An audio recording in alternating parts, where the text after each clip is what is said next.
dia tafaraka eto indray antsika amin'izao hariva izao asainy ampanajana ianao iaraka aminay hatramin'ny farany fandaharana dia nisava tanteraka ilay rahona izay nitondra orana tamin'ny ilany andrefany Madagasikara iny araka izany dia foana avokoa ny filazana loza ho an'ny fahabetsahan'ny rotsakorana ho an'ny faritra sy distrika izay navoray izany ao anatin'ny volinandro fahavaratra tanteraka izany sika amin'izao fotoana izao ary mbola itoy izany atao anatin'ny 3 andro avy ny orana kosa izany dia mikisaka aty amin'ny ilany atsinanan'ny Madagasikara sy ny tapany avaratry ny Nosy raha toa ka omaina kosa ny ilany andrefana irosa avy hatrany amin'ny mety toetry ny andro no vinavinaina ho an'ny rapitsoaritsika raha ny maraina dia asisany orana ny aty amin'ny morotsirak'i Sofia sy Boeny raha toa ka anorana malefaka ny aty Antala Analanjorofo toraka izany any koa ny atsinanana sy vadivavy fitovinany ho malomaloka ny andro ny any amin'ny faritra Diana sy Sava toraka izany any koa ny aty Sofia sy Alaotra Mangoro fa isava miandalana eo ihany izany ary fandimy ny rahona sy ny masoandro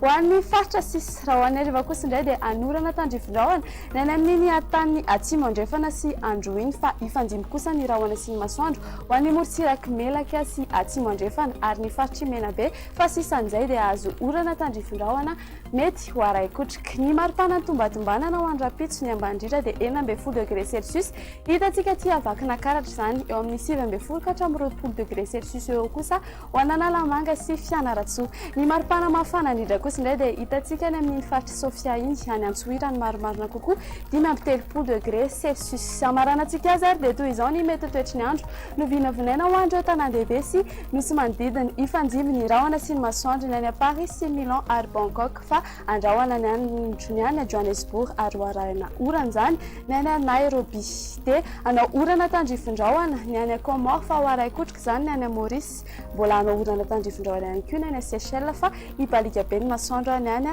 La Réunion dia zay indray ny fotoanantsika ho an'ny andro any mametraka ny veloma tompoko.